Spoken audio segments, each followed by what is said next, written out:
Sup everyone, I'm your female otaku, and I'm here to do a first impressions review on episode 1 of Berserk 2016 featuring Tony the Black Critic Guy. Say hi, Tony. Hey guys, the Black Critic Guy. I'm finally on Sloan the Female Otaku's channel. I'm about to take over, guys. This is gonna be the Critical Otaku channel now. I'm just kidding, Sloan. I'm not gonna take over your channel, but I am very happy that you invited me. In fact, Sloan messaged me saying, "Are you gonna see the new episode of Berserk?" I'm like, maybe. She's like, "You should watch it with me." So we watched it together. So it was a fun experience. Yeah, always better to watch anime with a buddy. But anyway, with this first episode of Berserk 2016, I think first we should talk about our history with Berserk. For me, I saw the 3 movies, the remake movies, and Tony, what did you see? I'm so disappointed in you, Sloan. You only saw the 3 movies? I don't want to do this with you. I'm leaving now. I was told it was fine. I'm just kidding. The 3 movies are good. They're basically summaries of the entire series. I saw the original series, the 1997-98 series, and I saw the 3 movies too. And I enjoyed both of them. They both gave me something I was looking for in the other, so that was good. Alright, nice. Yeah, and if you want, you can check out Tony's review of the original series. I'll leave a link to that in the description, why not? Anyway, so, Tony, while we were watching this episode together, you said that this first episode of the 2016 edition was basically the same episode as the original series, but there were like a few changes or something like that.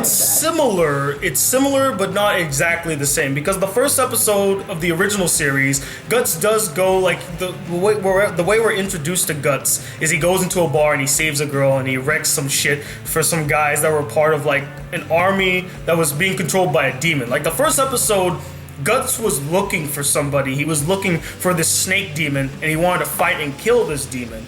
In this episode, it starts off similar to where someone's getting like someone's being picked on by a bunch of bar bullies and Guts comes in and saves them. So it's similar in that tone, but after that it veers off into a completely different story. So there's that.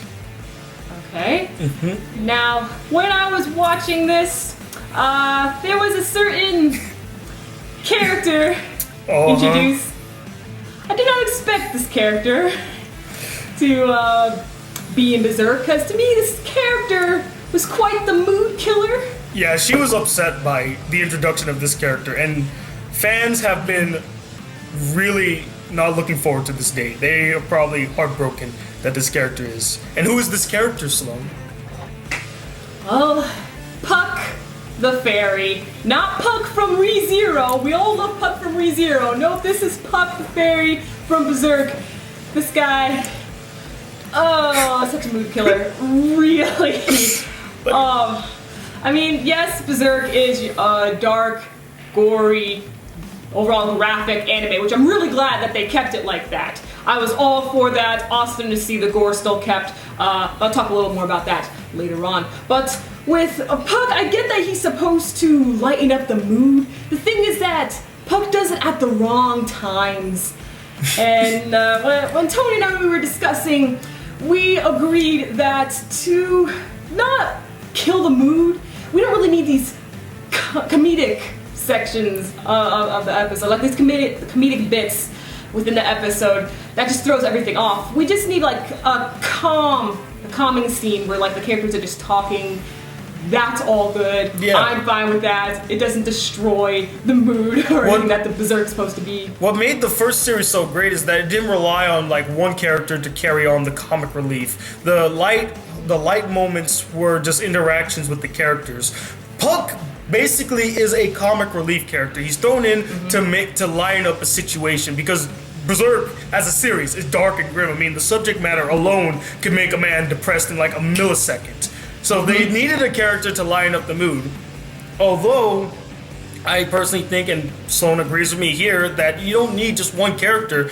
Characters who are very dark characters can also have very light moments. And in the original series, even Guts, a very dark character, plays around with Griffith and he jokes around with the rest of the Band of the Hawk. And those were light moments, comedic moments, really fun moments.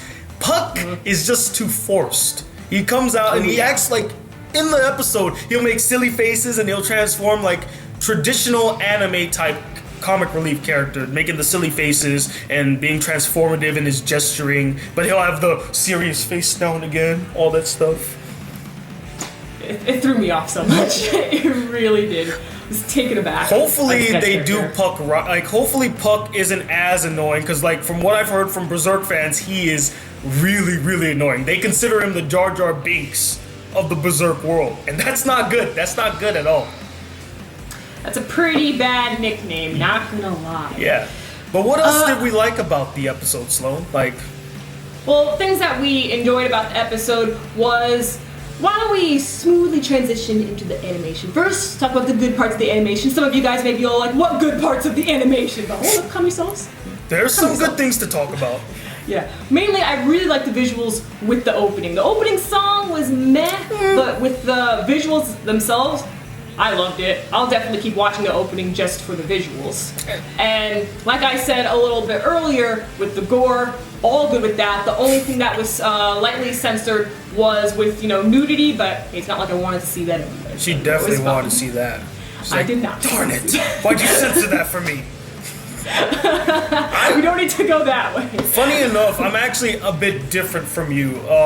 I felt like the gore was a bit tamed, and the animation as well was a bit tamed for most of the part. Like, you didn't get the chance to see the original series, and in the original series, they didn't hold back. Like, they're literally blood is flying everywhere. It like would just spurt and all that stuff. And this one, not much spurting. I mean, yeah, you see the blood and stuff, but not really as creative or as gruesome as I think it could have been. So, at least in my opinion, the only good animation I thought was the sword. Like when you see the sword, like it looks massive and it looks like it shimmers and it glistens and it's huge. It's a like freaking gigantic sword. They did well animating the sword.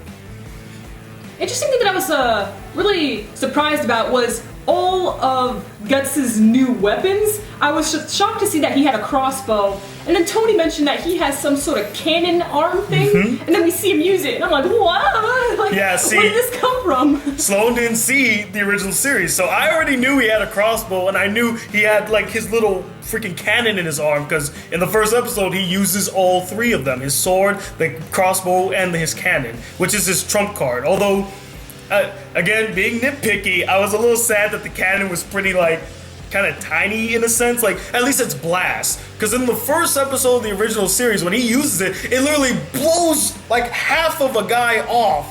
And I'm just like, holy crap, that cannon is powerful. And this one, it just like leaves a little dink, like, poof, oh, I got hurt kind of thing. I'm like, oh, no.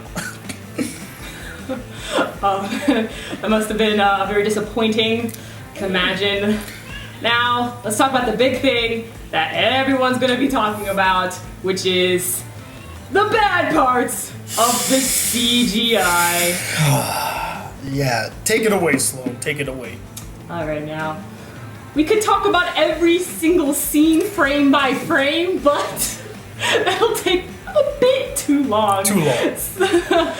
But as soon as we saw those crows in the beginning of the episode, it was very jarring, because we had this mix of 2D and 3D animation, and I can get used to that, because I did see the 3 movies, but of course you can't really compare a movie budget to a series budget. But just to give you a little insight of what I know, what I've seen. But as soon as we saw those crows and how they just look like the little video game characters, you know what I'm saying? Like, no, the funny thing was when the characters were talking, Oh, God. just their Oh. mouths. It's like, It's so what it ironic looks like. because they're using 3D to basically make the animation more fluid and less wooden and stoic. Yet the way that the characters stand and the way that they're like presented, they are wooden. They are stoic. They don't move a lot. There's literally little frames of animation of them moving. Say what you want about the original series and its lackluster and stilted animation, but it was atmospheric. It presented us a world that actually popped and stand out, and it was gruesome. It was dark and it was gritty. And this one, the 3D does not pop in the sense that, like, in the way that you want it to. You want it to look pretty pristine and sleek, but the thing is, it just looks disgusting and very, very stoic. That's disappointing. Yeah, we laughed quite a bit. I think I laughed the most, but it was very funny. I was disappointed. I was very disappointed with that. The animation truly took us aback. Even though there was supposed to be some really badass moments with the fight scenes, Yeah. couldn't take it seriously. Because the animation doesn't complement the action that's being placed, you know.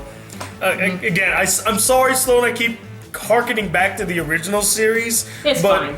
The thing about the original series when it came to the action, I mean, basically they had stills, and they just had like sound effects in the background, kind of like trying to paint the picture auditorily of what's happening. But you got what was happening, and the action scenes were actually pretty well. Here, the animation is much better, but the animation doesn't complement the brutality of the action scenes. Like, in the first episode of the original series, when Guts literally cuts a guy's arm off and cuts a guy in half, I mean, you saw that, and you felt the weight of that sword, and it looked really damn cool and gruesome. Here, it's like, he's swinging his sword, and it's like, phew, phew, phew, phew. I'm like, what? Yep. Am I supposed to feel the impact of this sword? Like, literally, in the first episode of the original series, he smacks it down and breaks the floor of a bar, and you're like, "Holy crap, that thing's huge!" Here, it's like paper thin. It's like cosplay sword or something. Yeah. Pretty much. Yeah, that's what it was.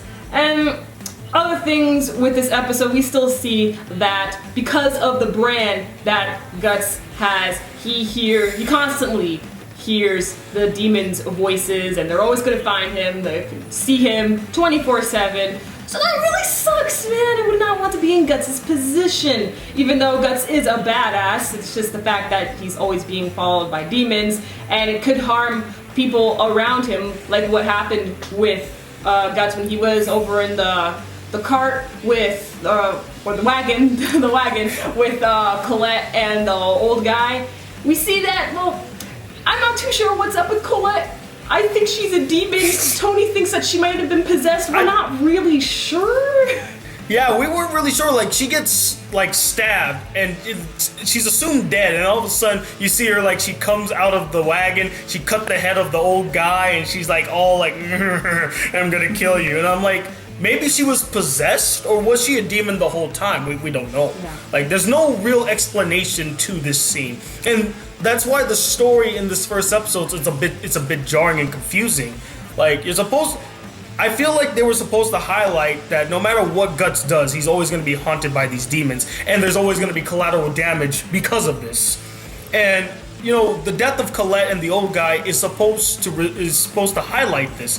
But when you have Colette all of a sudden just be like, "I'm evil," it's just like it takes away from that whole collateral damage aspect of him being chased by these demons. I really like that they focused on the fact that the demons will always follow him. He'll never be at rest. He'll always be haunted by them. That's great, but show the cost of that, you know? Yeah, basically, first episode was disappointed, but it's probably gonna pick up the things with like the CGI. That's just something that we gotta get used to, honestly. As much as we really were taken aback by a bunch of scenes, and as choppy as it can be, it's just something that we just gotta get used to. Hopefully it'll improve. They're probably just saving their budget for the bigger action scenes, at least I hope. But only time will tell. Pretty much. Yeah, thank you so much, Tony, for joining me. Thank you for inviting me. I'm actually happy because I don't get to watch anime with many people, so I appreciate Sloan for inviting me to watch Berserk. Maybe we'll do it again in the near future. Who knows? Sounds like fun. I don't know. We'll see. We'll see how good this video does, and then we'll go from there.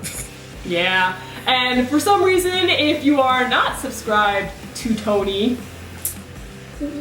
I'll leave his link in the description For shame. as well. For shame. Literally, for shame. Anyway, catch me later as I review Real Life and JoJo's Bizarre Adventure Part 4, Diamond is Unbreakable. I'm your female otaku, Sayonara. Peace.